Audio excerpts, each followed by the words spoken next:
Now, here's Ed Bernstein.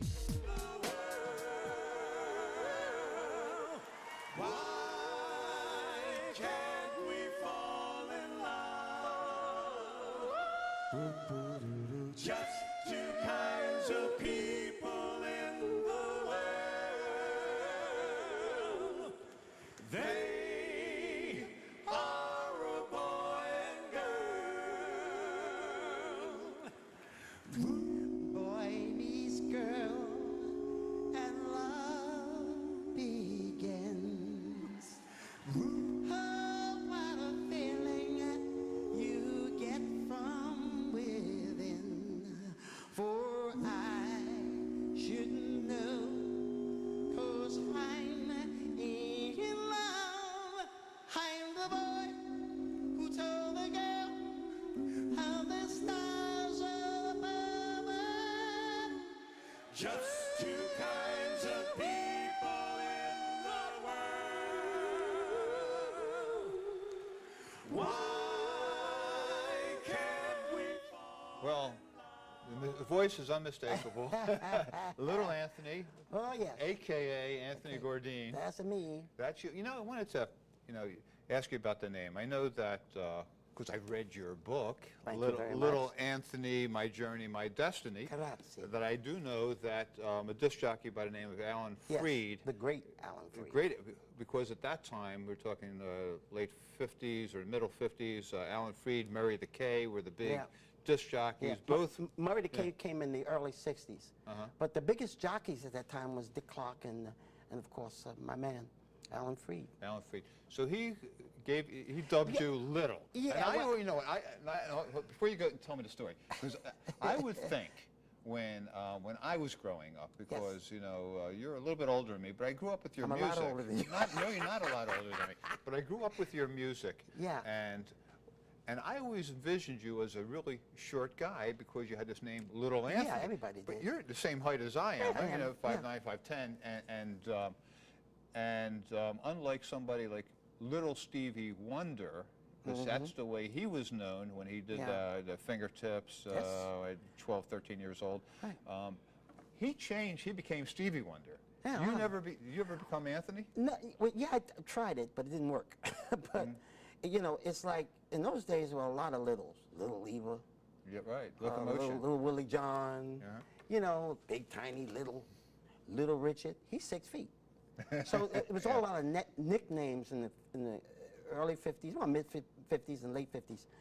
So I was one of those people. Now, a legend says that how I got that name was that the record promoter went into his office on a Wednesday to do the record thing so they can listen and decide if they want to play it or not. And he put it on and he said, "Wow, that girl sure can sing." And the record promoter says, "That's not a girl, that's a boy." He said, "Boy, he must be awfully little. What's his name?" Well, his name is Anthony Gourdine. "Oh, Little Anthony."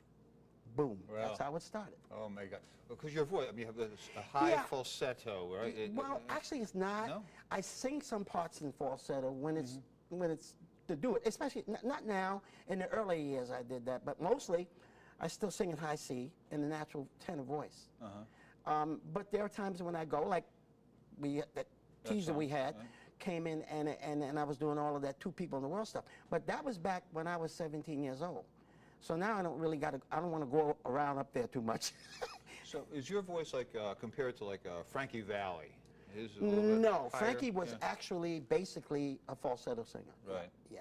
Everybody's different, but he sang about 90% of his stuff in falsetto. Right. But most of my stuff that I recorded was really natural voice. Like Go Down My Head Hurt So Bad, all the stuff was just natural tenor. And you were just appearing with the Imperials, Little Anthony and the Imperials. Do you prefer being with the group or being solo? And Well, I do a lot of that. I do solo performances with my band and singers. I also do one-man shows. I just came back. Just landed the other day, a couple of days ago, from doing a one-man show in Long Island at the Suffolk Theater. So I do a lot of things. A lot of people don't even know that I have a long record of acting. I have a long resume. Because I'm a character actor, so many times I was in character, and people didn't know. And you actually wanted to be an actor more than a singer, Before correct? I became a singer, that's what I was. I was doing a little small theater around New York City, and my mother was, she was a stage mom, you know, but I sang. And so everybody was singing. Groups were coming from everywhere, like in the urban areas, you know, in the hood, in Fort Greene Projects, like any other place, like Marcy Projects in Brooklyn, where Jay-Z comes out of. It was all singing groups in those days. Nowadays, it's rappers, but it's really basically the same. Mm-hmm. You know, I got to tell you that I've been doing this show for 27 years, Yeah, years I practically. watch you. And you were scheduled to be here a few weeks ago. Yeah. And in the 27 years I've done this show, there was only one time I ever missed a show because I was really deathly ill a couple weeks ago. And I was so looking forward to meeting you and interviewing you because having read your book, you had an incredible life. Yeah. You know, and you read through your book, and it's like the best of times, the worst of times you've had. I had it all. You had it all. You had incredible success very young. You've had, you know, brushes with the law. Oh, yeah. You had, you know. The whole bit. Yeah. Drugs, everything. You name Drugs, it. a son that died. My son, that's what brought me to Las Vegas in 2003. We had the, you know, Vegas was sort of my second home. So I was very comfortable here. I used to live here back in the 70s, middle 70s for a while. So I was heading for Florida until I got a call from Bubba Knight and Lamont McMorph of the Fifth Dimension, all my cronies here in Vegas. Hey, man, we heard you moving. Man, come on with us, man. Oh, man, Gladys is here. Everybody's here, man, you know. Smokey's here. Everybody was here. So I decided, well, that's a lot closer in Florida. So that's why I ended up here. It's amazing. I spent my first, 32 years in New York City and in Long Island. I lived everywhere, and then I moved to LA, and then I moved here. Right. I'd probably be moving to Florida, I don't know. You know, I live the life of a vagabond. Yeah. That's what we do. I mean, you know. But I mean, you've been through so many different changes in your life, and you know, I just want to go back a little bit. You grew up in Brooklyn. You were telling me before the camera started rolling today that you went to Boys High in Brooklyn. Boys High and School. You had some really very famous people as classmates. Big time, big time. I can't even tell you how many people. I mean, Howard Cosell went there. Tommy Davis of the Dodgers went there. Richie Havens. Havens. And on and on and on. I mean, it's amazing. It's the who's who of people in the business. Went to that school. And I actually went back. PBS did a special on me. And they followed me back to the high school last week. And I got very welled up. Because it was like going back in a time machine. And I kept saying, oh, that's the door I came out. That's where I was at. Oh, man, there was a fight over there. And I didn't know the camera's going, everything I'm saying. And they just said, just talk, walk. Right. Use your memory. And that's what we did. And it was very therapeutic for me. Yeah. To see that old school, you know. Yeah. And I tell you, my mother wanted me to go to music and art, which probably would have been a good thing. Because I would learn an instrument or something, you know. Right, because you never played an instrument, and you didn't read music, but you had an incredible ear for music. Yes, I do. And it really happened a couple of times. Once with the, what was it, the St. Louis Philharmonic Orchestra. I was doing a guest thing with them, the Imperials. And in the middle of somewhere, I said, wait, there's something, coming out of that string section's wrong. And they looked, and Donna, the viola guy was playing another, it was not, he wasn't playing wrong, but he was playing the notes a different way, and it shouldn't be that way. So the concert master looked at me and said, that's incredible. How do you hear that? I said, oh yeah. Once Johnny Mann, the great Johnny Mann, when we were doing a TV show, he said to me, again I did that. I said, there's a horn or something that's not, and I just hear it. And I know how it's a gift. So they say there's only a few people like that. Ray Charles was one, me, I can't remember who else they were telling me. It's called perfect pitch. Well, you have that gift in your ears and in your voice. Yeah. Your first major hit, Tears on My Pillow. Yeah. To a lot of us, my age category, first I can remember my first girlfriend. Oh, my boy. first slow dance, I didn't think, do it. was Tears on My Pillow. It wasn't my fault. Yeah, let's hear a little bit of Tears on My Pillow. You know what it is? Yeah. That's a pretty hard way to get into it all. It's teardrops artificially produced. Tears on my pillow. Little Anthony and the Imperials.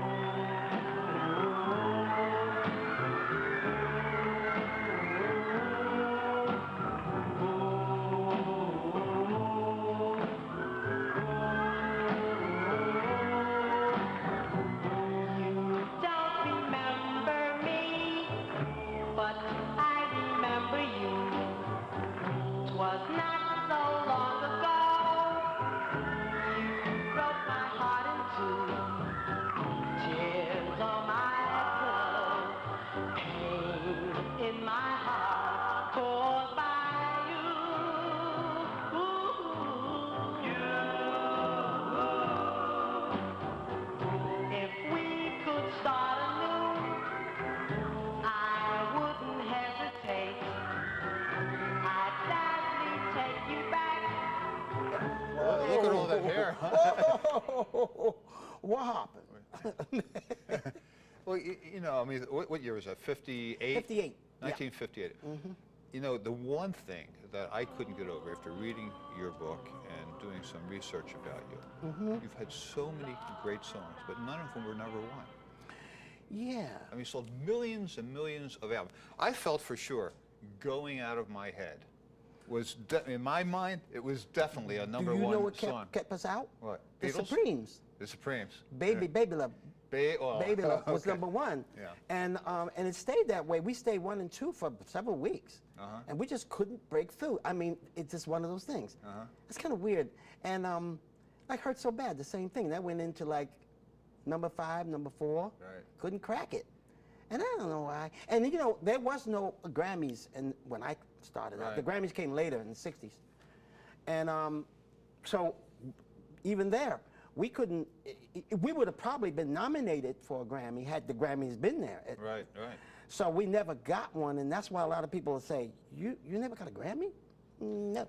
It's amazing when you think about, you know, that genre of music. You know, when you think about the best music that was going on at that time, you think like Smokey Robinson, Track of My Tears, but Going Out of My Head is, in my opinion, was right there. I was told that it was the most covered song in the world. Literally, everybody. I mean, Frank Sinatra did it. Elvis Fitzgerald did it. Queen Latifah did. I can go on and on. Well, let's hear a little bit of Little Anthony doing it. Oh, we have my that. goodness. Okay. Outstanding.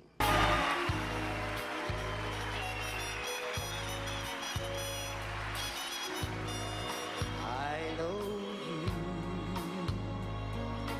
don't know what I'm going through. Standing here, well, I think I'm going out of my head. Yes, I think I'm going out of my head over you. Over you. I want you to want me. I need you so badly. I can't think of anything but you. And I think I'm going out of my head. And of course, that song was written by a great songwriter, Teddy. Mr. Teddy Randazzo, the late yeah. Teddy Randazzo, produced by the late Don Costa. Wonderful, wonderful era, a wonderful time in my life. Probably one of the most creative times in my life. Well, you know, it's what is the old saying? You know, success is preparation meeting and luck coming to the timing coming together. I mean, your timing with some of the songs that you did sing at that time were just phenomenal. I mean, you lucked into some of these great songs. Yeah, you know, even with Teddy, I knew Teddy when I was, let me see, I was 15. That was 1956. Yeah. I was a local group called the DuPonts, and we happened to we opened at the New York Paramount with just the biggest, Frankie Lyman, the Teenagers, the Platters, all those people band. And just happened Teddy was there, but he was singing with a group called the Chuckles, and his dressing room was next to mine, and we just became friends. He would watch me. He says, "You know, kid," he called me kid. He says, "Your voice is really interesting. It's different, you know." And he said to me, "One of these days, we're going to work together." That's 1956. Right. We did. 1964. It happened. Yeah. And then really, he was going through a really bad time with his wife. Well, I don't know, maybe his wives. I don't know. Yeah. But he was going through a really bad time. And my experience and my training in acting pays off when I sing. In other words, I do like Sinatra did or said.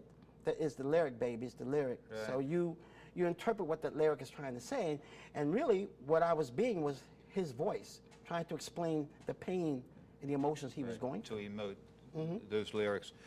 And, you know, you started so young, and here you are, as Sinatra say, in the autumn of your years. Autumn of my years. Yeah, but still singing.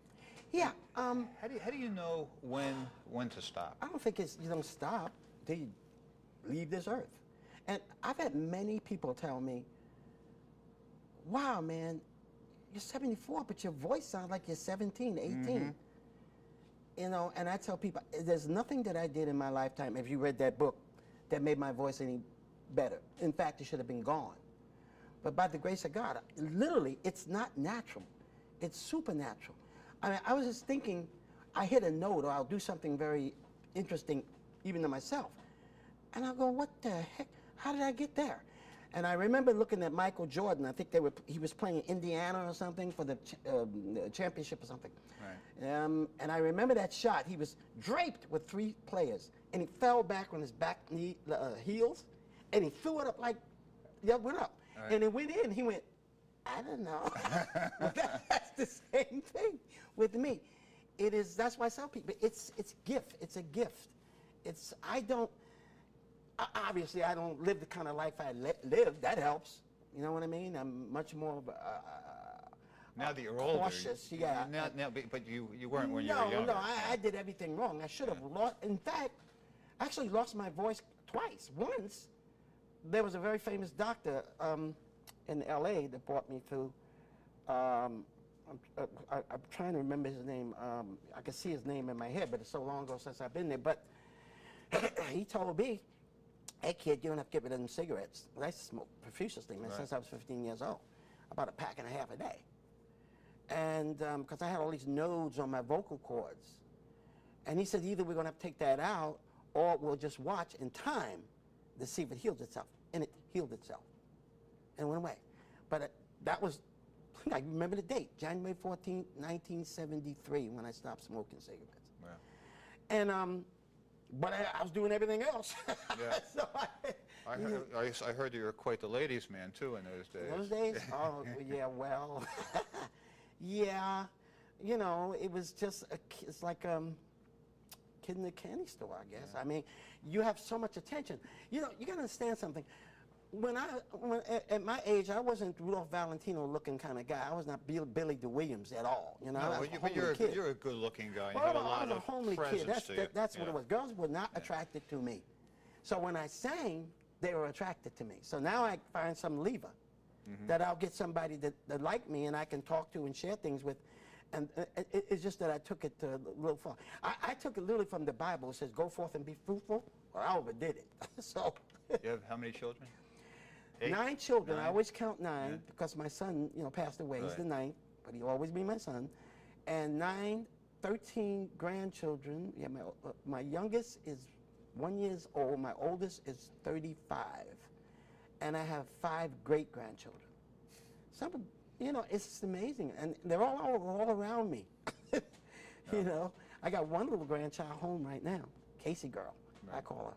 So your grandchildren, your great-grandchildren, they don't call you Little Anthony. No, they don't know me. They just know me as Poppy. Right. My great-grandchildren call me Poppy Tony. My grandchildren call me Poppy. I'm the poppy, Right.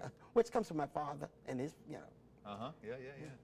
And in 2009, you got inducted into the Rock and Roll That Hall was of Fame great. and introduced by Smokey Robinson, Smokey, right? yeah.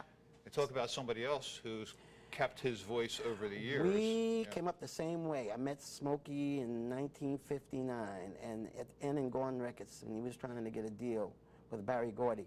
And I guess they got discouraged. They didn't get that deal there, you know.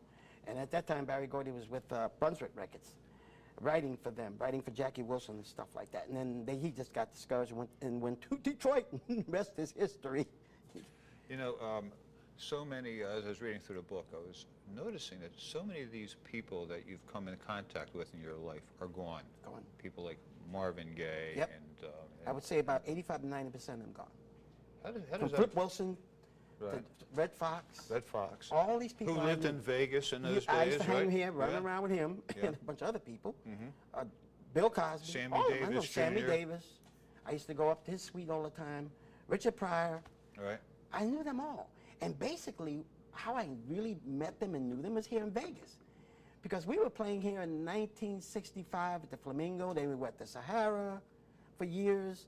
So you consequently get to see and meet these people. You know, run around and go see the shows. And so I got to see the Rat Pack. I got to see them all. Mel Torme and them. How does that affect you as you get older and you see your contemporaries, you know, passing on? Does that temper you? Does it No, give you greater balance? It's reality. It gives you Yeah. greater balance. Yeah. Because I'm not going to live forever. It's going to be my time. The bell will toll for me, you know. But I feel great. By the grace of God, I feel really good, you know. But I have many people tell me, oh, it's so sad. Just like you asked me, all those people are gone. I said, oh, they're not gone. They're not dead. Right. They're inside me. Every little thing they ever told me, from Mom's Baby to Sammy, I use on stage as a reference. It's almost like my mind says, yeah, Sammy would have went over here. Oh, he would have said this. Oh, Mom's would have did this way. Oh, Red would have done. It's like a million billion millimeters of time going on my head. But that's how it is. The spirit of these cats are still inside of me. Yeah. Your wife, Linda, right? Linda. She, a twin. Linda. She's as a twin sister. Identical twin. So what is that like when That's you see weird, your man. sister-in-law? That's weird. When I first met her, I actually met her here in Sahara. And I was on stage at the Sahara at the old Casbah Lounge. Right. And I'm looking out there. Shecky Green was us and Shecky Green and somebody else. Right. And I see these two beautiful women, blondes. You know, I said, they're twins. You know, you got your So handler. you're seeing double there. Yeah, your right? handler goes, you go, oh, Yeah. I can check me out after show. So I did what Elvis did. We all did it.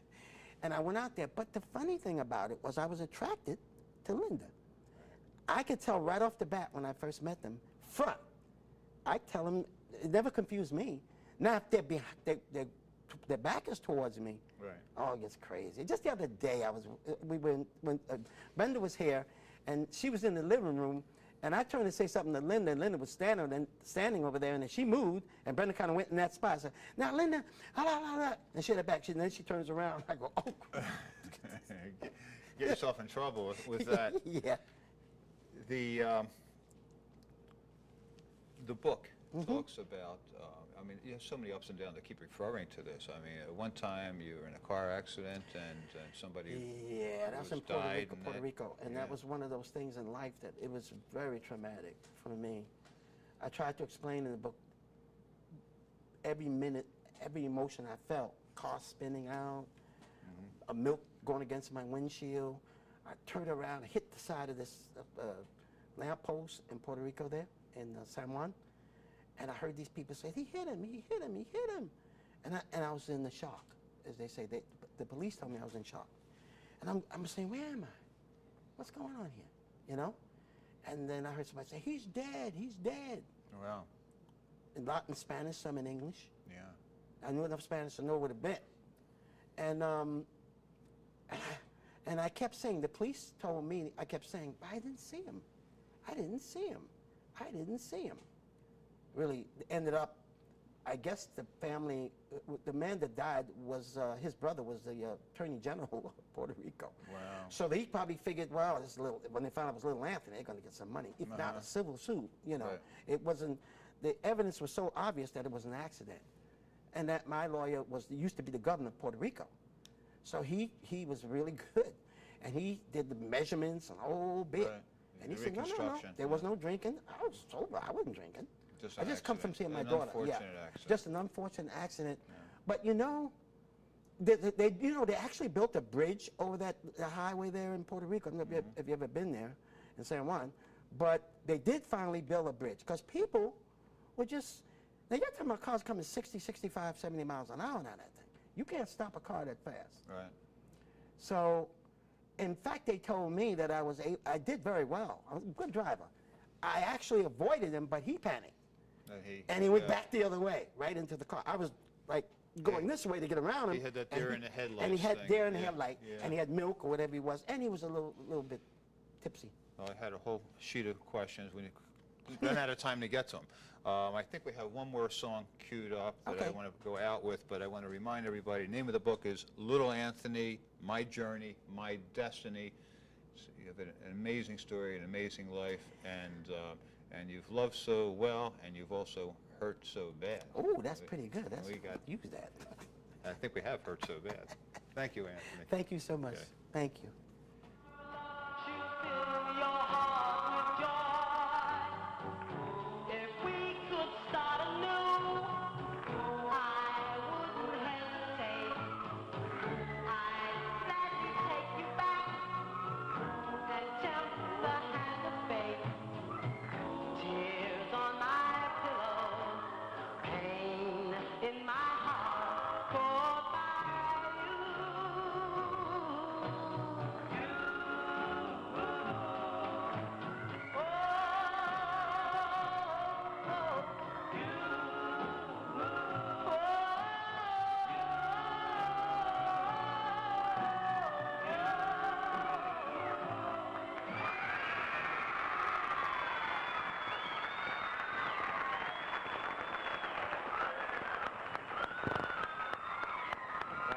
Very much.